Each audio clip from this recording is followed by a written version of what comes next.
Birds can be observed in the forest throughout the year, regardless of the time of day and weather conditions.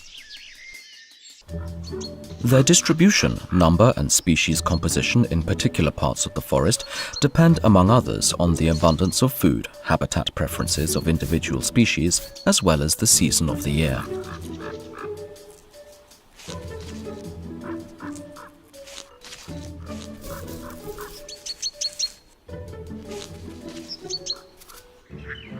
In Polish forests, there are and usually nest about 130 species of birds. They can be divided due to the location of their nests.